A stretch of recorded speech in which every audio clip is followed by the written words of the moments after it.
Bienvenue sur Info Live TV, Audrey Benaroche pour les titres de ce mercredi 27 août. Ehud Olmert et la secrétaire d'État américaine Condoleezza Rice ont discuté ce mardi de la situation en Caucase et de ses implications sur le Moyen-Orient. Le même jour, la Russie avait officiellement reconnu l'indépendance de l'Ossétie du Sud et de l'Abkhazie en Géorgie, ce qui n'a fait qu'augmenter les tensions, dont l'un des points de répercussion serait Jérusalem. En effet, en stoppant la coopération avec les États-Unis et l'Europe, la Russie rendrait plus difficile l'application des sanctions déjà mises en place contre Téhéran.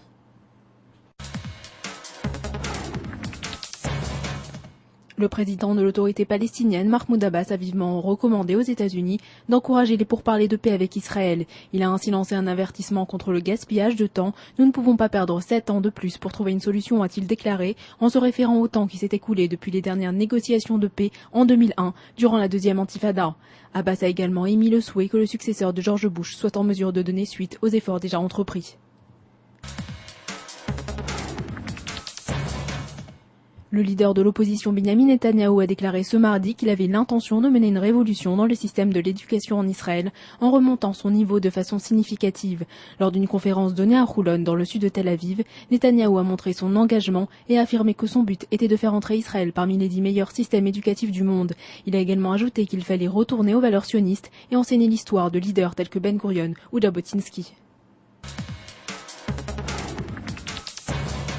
Les forces de l'ordre ont arrêté ce mardi un activiste israélien qui faisait partie des bateaux qui ont pénétré à Gaza par la mer en défiant le blocus posé par Israël dans la région.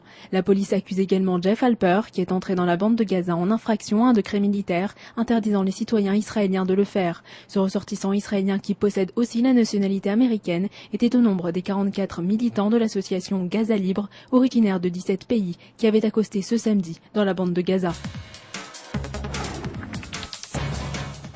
Malgré des avis opposés de spécialistes de l'environnement, Nature Israël et l'autorité de protection des parcs nationaux ont approuvé mardi le projet de forage expérimental de pétrole dans une réserve naturelle située dans le désert de Judée.